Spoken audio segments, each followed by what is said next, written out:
بسم الله الرحمن الرحيم الحمد لله رب العالمين والصلاة والسلام على رسوله الكريم وعلى آله وصحبه أجمعين رب اشرح لي صدري ويسر لي أمري واحلل عقدة من لساني يفقهوا قولي أما بعد تمام تعریفیں اس اللہ عز و جل کے لائق و ذبائح تمام رحمت بنانے والا اور سکھانے والا تمام السلام اس کے آخری نبی محمد صلی اللہ علیہ وسلم پر میں آپ سے استقبال سلام سے کرتا ہوں السلام علیکم ورحمۃ اللہ وبرکاتہ. اسٹیج پر موجود علماء کرام مدرسے کے ذمہ داران اور یہاں آئے ہوئے جو اساتذہ پیرنٹس ٹیچرس اور اسٹوڈنٹس پیارے بچے الحمدللہ مجھے کل رات میں کے حساب سے ملاقات ہوئی اور انہوں نے کہا کہ مدرسے کا اس طرح سے پروگرام ہے جہاں بچیاں ان کا کنوکیشن ہے ان کی فارغ ہونے والی ہیں پاس آؤٹ ہونے والی ہیں تو آپ آئیے الحمدللہ انہیں دعوت دی اور بہرحال یہاں جانا ہوا. چند باتیں جو بچیوں کے سامنے میں رکھوں گا اس سے پہلے کہ بہت ساری باتیں آپ کے سامنے علماء کرام نے رکھی ہیں میں انشاءاللہ چند باتیں آپ کے سامنے یہ مثالیں رکھنے کی کوشش کروں گا اس لیے کہ جب مثالیں ایگزامپلس ہمارے سامنے ہوتا ہے تو انسان کے لیے آسان ہوتا ہے کہ ہم اس پہ عمل کریں دیکھ کر اس کو. سب سے پہلی چیز تو یہ ہوتا ہے کہ جنرلی جو میں نے آبزرویشن کیا ہے جو میں نے چیز دیکھی وہ یہ ہے کہ بچیاں جب فارغ ہوتی ہے تو وہ تعلیم حاصل کریں سب کے لیے کہہ رہا ہوں کہ عموماً یہ دیکھا گیا ہے. اس کے بعد جب نکاح وغیرہ ہو جاتا ہے زندگی کی مصروفیات میں چلی جاتی ہیں تو جو اسٹوڈنٹس ہوتی ہے مدرسے سے جو پاس آؤٹ ہوتی ہے وہ پھر اپنے اس روٹین لائف میں لگ جاتی ہے وہ یہ بھول جاتی ہے کہ اس نے مدرسے سے اتنا علم حاصل کیا اس علم کا وہ کیا کرے. چونکہ وہ سوچ لے کر ہم آگے نہیں بڑھتے ہیں کہ اس علم کا آپ کو فائدہ ہر حال میں اٹھانا ہے. مطلب چاہے آپ جب غیر شادی شدہ تھے والد کے پاس تب بھی جب آپ کا نکاح ہو جاتا ہے شوہر کے پاس تب بھی جب اولاد کی تربیت کریں گے تب بھی یہ بڑی اہم چیز ہے. اور کچھ لوگ یہ بھی سوچتے ہیں کہ اگر کوئی خاتون جو ہے پاس مدرسے سے نکل کر کتاب لکھتی ہے تو یہ کام ہے اس نے کام کیا دعوت کا کام کر رہی ہے. کچھ عورتیں درس و تدریس کا کام کر رہی ہیں تو وہ سوچ رہی ہیں کہ ہاں یہ اصل کام ہے درس و تدریس کا تو یہ کام کر رہی ہے کچھ باقی لوگ کو نہیں کر رہے. لیکن میں آپ کو چند مثالیں ایسے دوں گا کہ ان میں سے کچھ کے تو ہم نام بھی نہیں جانتے ہیں اور خواتین کے ہم نام بھی نہیں جانتے ہیں. ظاہر سی بات ہے نام نہیں جانتے مطلب اپنی شوہر کی آتا نہیں تھی لیکن ان کے بچوں سے ان کو پہچانتے ہیں ان کے کارناموں سے پہچانتے ہیں. جیسے کہ امام بخاری رحمہ اللہ کو آپ لے لیجیے تو امام بخاری رحمہ اللہ یاد رکھیے ان کے والدہ کے تعلق سے آپ بھی خود جو ہے اچھے کلمات یا تاریخی کلمات کہتے ہیں. لوگوں نے بھی آپ کی سیرت کے تعلق سے لکھا کہ آپ ایسی خاتون کی نیک تھی پرہیزگار تھی امام بخاری کی تعلیم تربیت اور آگے بڑھانے میں بہت بڑا حصہ تھا کیونکہ امام بخاری یتیم تھے. لیکن آپ کو بتایا کہ تاریخی کتابوں میں نام نہیں آتا اتنی تعجب کی بات ہے. اکثر لوگوں نے کہا کہ آپ کا نام نہیں پتہ ہے کیا تو اس سے کیا یہ بات ہم کو سمجھ میں نہیں آتی ہے کہ یہ بھی ایک دعوت ہے کہ جہاں ایک خاتون نے اپنے آپ کو ختم کر دیا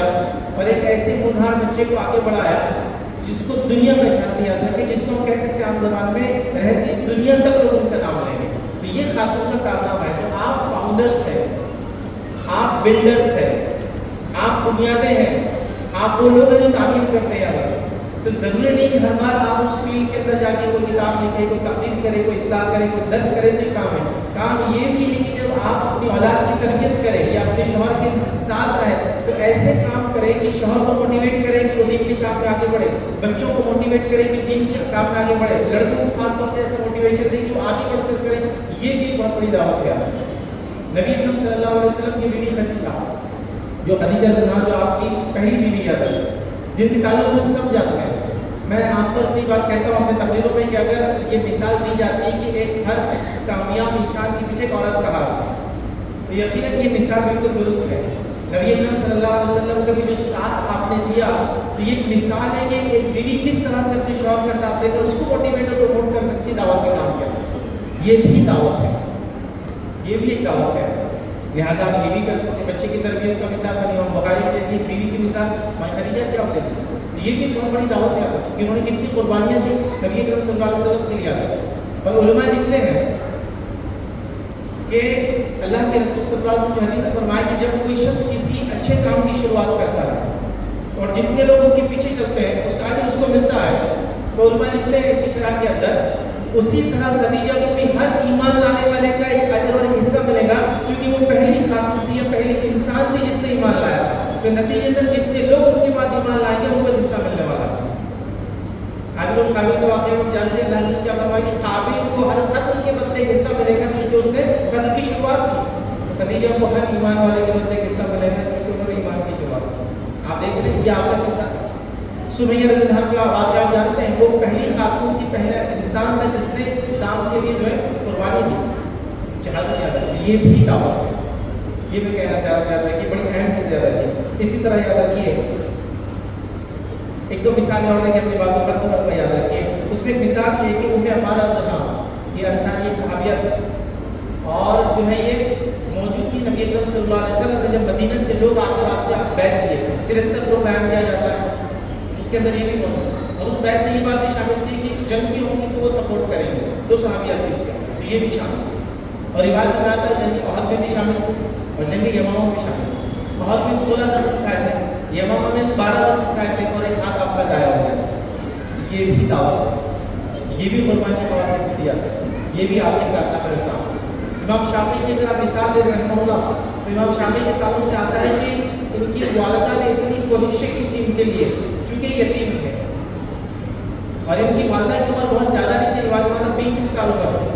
چاہتی تھی دوسرا نکاح کر سکتے، لیکن اپنے بچے کی ذہانت کو جب دیکھا تو کہا نہیں اس کے لیے وقت لگا ہوا، اور غازہ میں آپ پیدا ہوئے، وہاں سے لے کر مکہ آئے، چونکہ مکہ علم کا جو ہے حق تھا، یاد ہے وہاں علم کا جو ہے وہاں سے جس کو کہیں گے بڑے بڑے علماء موجود تھے، وہاں لے کر گئے اپنے بچے کو، داخلہ دلوایا، بچے نے آ کے کمپلین کی کہ مجھے اتنا دھیان نہیں دیا جاتا ہے، وجہ یہ کہ میں یتیم ہوں، اتنا پیسہ نہیں تھا، غریب نہیں تھا، تو میں اس مطلب فری میں پڑھتا ہوں، میری تعلیم فری ہو رہی ہے، تو مجھے اتنا دھیان نہیں دیا جا رہا ہے۔ مانے کا اس میں کوئی گھبرانے کی بات نہیں، آپ دوسرے بچوں کے ساتھ اچھا عمل کرو، ان کو سکھاؤ، اس کا اس چیز کو نوٹ کریں گے، تمہارے لوگ تمہارے میں دھیان دینا شروع کر دیں گے۔ تو کیا ایک بار آپ کے امام شافعی نے کمپلین کی کہ کاغذ نہیں ہے لکھنے کے لیے، کہاں سے لاؤ؟ مانے کہا پیسہ نہیں ہے، کہاں سے کاغذ لایا جائے؟ لیکن کہا شافعی تم ایسا کیوں نہیں کرتے کہ تم چیزوں کو یاد رکھ لو، دیکھ کر لکھنے کے لیے ہم پیسہ نہیں کاغذ لا دیں گے۔ امام شافعی خود کہتے ہیں کہ جو میں میرا حافظ ہے، جو چیزوں کو میں دیکھ کر یاد کر لیتا ہوں، میری والدہ کی نصیحت تھی، چونکہ پیپر نہیں تھا خریدنے۔ امام شافعی کے تعلق سے کی سیرت میں مشہور ہے کہ آپ جس چیز کو ایک بار ریڈ کر کے پڑھ لیتے دوسری بار نہیں پڑھتے چلائے، ہو گیا اس سے، اس کو وہیں فوٹو کاپی میموری، ایک بار دیکھے چیز کو اور چیزیں یاد ہو، یہ بڑی بات ہے۔ امام احمد بن حنبل اپنی والدہ کی تعریف کرتے کرتے تھکتے نہیں آتے، کیونکہ سیرت کبھی پڑھی ہے، ان کی والدہ کے طرف سے ان کے اقوال پڑھے، اس لیے کہ یہ بھی یتیم تھے، والدہ نے بڑی محنت کی، ایک ہی اولاد تھی یہ لڑکا امام احمد بن حنبل، اور والدہ کی خواہش کیا کہ مانو شروع سے خواہش تھی کہ بیٹا لوگوں کی مدد کرے، دین کا علم سیکھ کر ان کے مسائل کو حل کرے، اور ان کی خواہش تھی کہ بیٹا بغداد کا امام بنے، اور بڑی کوشش کی، وہ خالی نہیں سیکھ کیا تھا۔ امام احمد بن حنبل رحمہ اللہ کے والد نے ایک دکان چھوڑ کر گئے تھے جس کا کرایہ آپ کا آتا، جب تھوڑے بڑے ہوئے تو شرم آتی تھی کہ والدہ محنت کرتی اور میں مدرسہ جاتا ہوں، کہا میں محنت کروں گا، کہا نہیں تم مدرسے جاؤ، اور آخر وقت تک خالی میں بھولتی رہی۔ یہ بھی دعوت ہے کہ اپنے بیٹے کو پڑھا لکھا، اور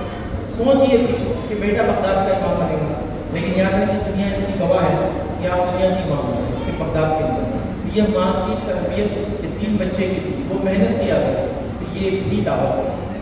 تو آپ دعوت لکھنے میں صرف لکھ کر پڑھ کر درس دے کر لوگوں کے پاس تقریر دے کر یہ نہیں، اس کے علاوہ بھی اتنے سارے شعبے اور فیلڈز ہیں جس میں جا کر آپ تعلیم اور دعوت کا میرا کام کر سکتی ہیں۔ تو میرا مقصد تھا چند مثالیں دے کے آپ کو موٹیویٹ کروں کہ یہ بھی دعوت ہے، یہ بھی کام ہے، اور آپ ہی کو کرنا ہے ابھی، کیونکہ جتنی نسل دنیا میں آئیں گی وہ آپ سے آئیں گی، لڑکیوں لڑکیاں، اور بچے کے تعلق سے بات مشہور ہے، بالکل معروف ہے، سائنسی اعتبار سے پروون ہے کہ بچے باپ کے مقابلے